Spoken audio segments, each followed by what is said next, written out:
So guys আজকে মেলা গিয়ে আমাদের সাথে এরকম কিছু ঘটনা ঘটে যাবে সেটা আমি কখনো ভাবতে পারিনি।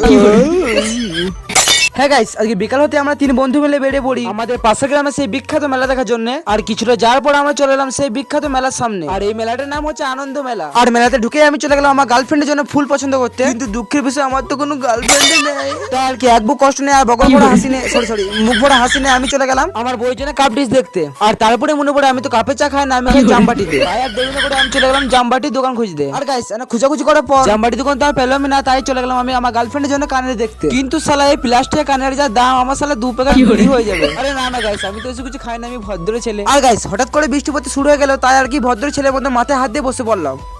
আমি ঘর যাবো, হ্যাঁ গাইস, আজকে মেলা ঘুরতে এসে যে আমাদের এভাবে জলে ভিজতে হবে সেটা আমরা কখনোই ভাবিনি। আমি ঘর যাবো। আর ইতে তখন ধরে ঘর যাবো করছি, তাই একটু ভুলে ভালে ফুচকা খাই নিয়ে আসি গা। সো গাইস হালকা করে যাই আমরা ফুচকা খেয়ে আসি। হ্যাঁ গাইস, না কষ্ট করে বুঝি নিয়ে চলে এলাম আমরা এরকম একটা ফুচকা দোকান। আর গাইস এখানে আসতে না আসতে আমাকে বাটি ধরে দাঁড় করে দিয়েছিল। আর শালা এখানে ফুচকা যা সাইজ সালা মনে হচ্ছে আমার মুখের থেকেও বড়, কিন্তু পয়সা যখন দিয়েছি তখন ফুচকা তো খেতেই হবে। আর দেরি না করে কাগজ সব মুখে ভরেই দিলাম। আর গাইস প্রচুর ঝাল লাগার কারণে আমি গেছিলাম এরকম একটা কুলপির দোকানে। আর আমি নিয়েছিলাম এখান থেকে 10 টাকা দাম একটা স্পেশাল কুলপি, কিন্তু গাইস নিয়েছিলাম আমি আর খাচ্ছিল এ।